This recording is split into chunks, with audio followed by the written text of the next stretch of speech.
Yeah.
जय बोलो खुदावंद यीशु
దావీదు వంశస్థుడైన యోసేపులను ఒక పురుషునికి ప్రదానము చేయబడిన కన్యక దేవుని పంపబడిన ఆ కన్యక పేరు మరియా.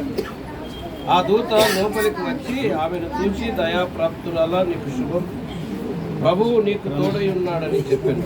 ఆ మాటకు ఆమె బహుగా తొందరపడి ఈ శుభవచనం ఏమిటో అని ఆలోచించుకున్నగా దూత మరియా భయపడకుము, దేవుని వలన నీవు కృప పొందితివి, ఇదిగో నీవు గర్భము ధరించి కుమారుని కని ఆయనకు యేసు అను పేరు పెట్టుదు అని. దేవుడు తన వాక్యం దీవించుగాక. ప్రార్థన చేస్తాం. మీకు మీ ఆత్మలకు, మీకు మీ శరీరములకు, మీ ఆలోచనలకు, మీరు కలిగి ఉన్న సమస్తములకు, సంఘములకు, సర్వ సృష్టికి ప్రభుత్వం గాక. ఆమేన్. క్రీస్తునాడు పుట్టను, క్రీస్తునాడు పుట్టను. Happy happy Christmas, merry merry Christmas, merry merry Christmas, happy happy Christmas, happy Christmas, merry Christmas, merry Christmas, happy Christmas.